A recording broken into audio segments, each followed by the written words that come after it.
beurre. Donc qu'est-ce qui va se passer à la cuisson? Le beurre va fondre, la crème d'amande va se liquéfier un petit peu et de toute façon elle va venir en fait se lisser et se répartir.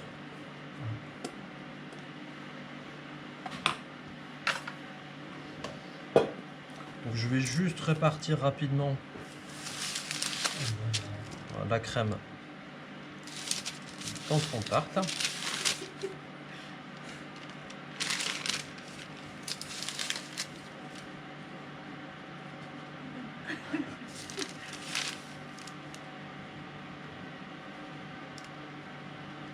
Ah, il y a la caméra qui gêne un peu. Non, c'est le bol. Comment? C'est le bol de crème.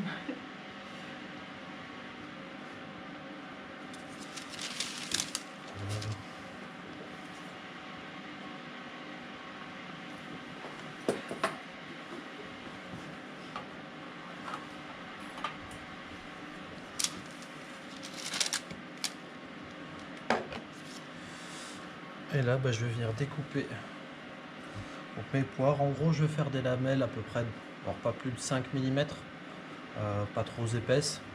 L'idée,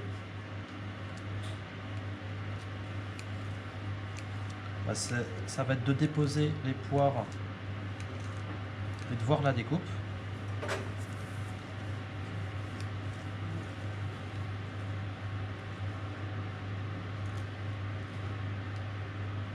Donc partez à peu près du milieu.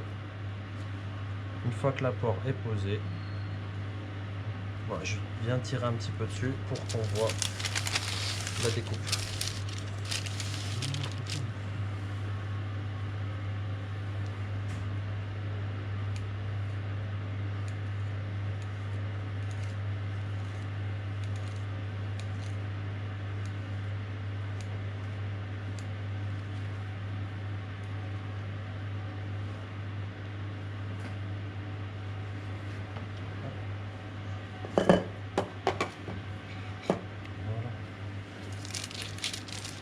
Alors, en fonction de la taille du cercle et de la taille des poires, on pourra mettre plus ou moins de poires. Je vais voir si les 6 tiennent.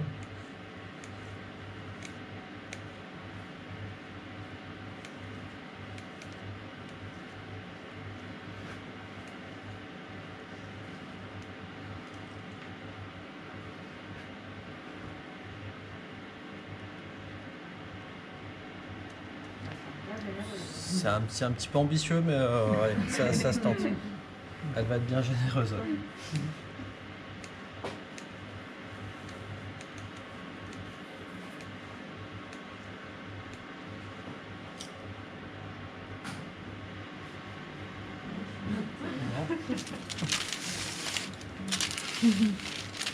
Alors pareil, hein, quand vous déposez les poires, de toute façon avec la crème d'amande qui va bouger un petit peu à la cuisson, certaines fois c'est pas forcément bien posé, ça bougera un petit peu après.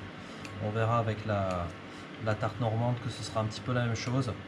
Enfin, c'est pas, je dirais qu'il n'y a pas trop d'intérêt à vouloir à tout prix caser les fruits exactement au millimètre près parce que de toute façon ça risque de bouger à la cuisson.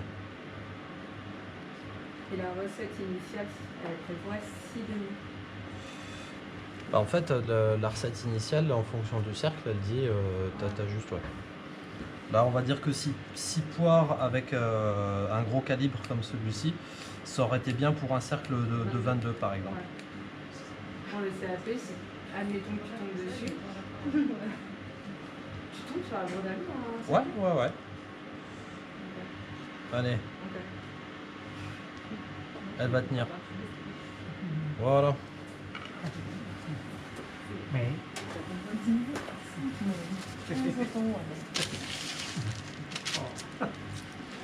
Est-ce que tu sais où sont les amandes effilées? En haut à gauche, s'il te plaît.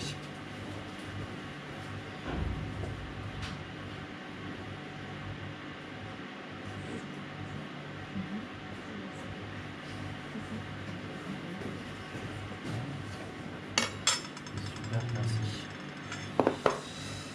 Alors.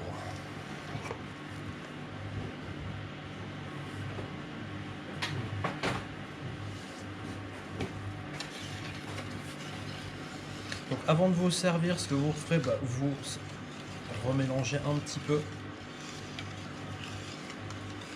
l'ensemble et je suis en train de me dire, j'ai fait une erreur tout à l'heure en fait, moi. Je vais corriger ça tout de suite.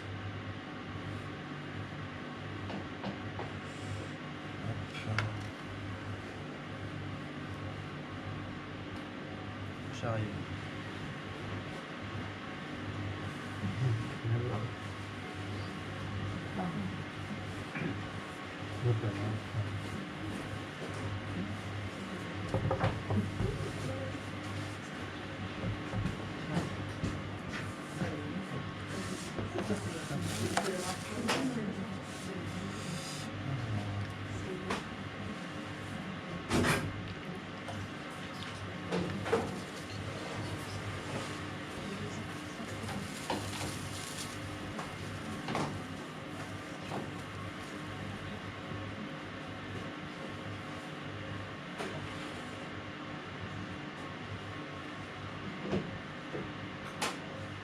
C'est quoi l'erreur en fait? Comment? C'est quoi l'erreur que tu as fait? C'est quoi l'erreur que tu as fait, l'erreur? Le nom de? L'erreur que tu as fait, c'est-à-dire... Ah, l'erreur que j'ai faite, c'est qu'en fait j'ai mis, au lieu de mettre 350 de lait, j'ai mis 175 de lait et 175 de des crème. Des quantités alors, voilà. Alors que c'était 350 et 350. Ah, des quantités, pas... C'est ça.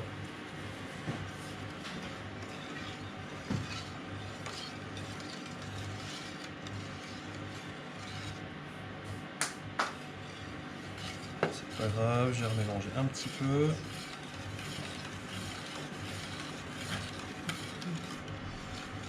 C'est pour ça que c'est bien quand vous pâtissez, il vaut mieux mettre le téléphone en silencieux et pas reprendre au téléphone si on fait des bêtises. Hop. Je prends une autre là. Comment? Je prends une autre. J'ai pas entendu. Je prends une autre là. Enfin, pas ça, C'est une autre. Ah!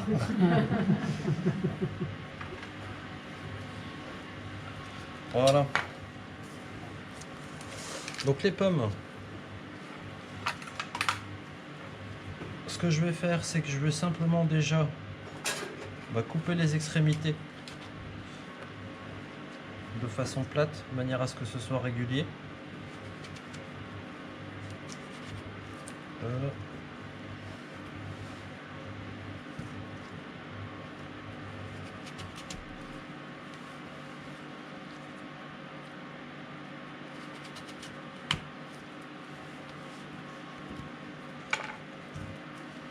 Ensuite, je vais prendre le vide-pomme.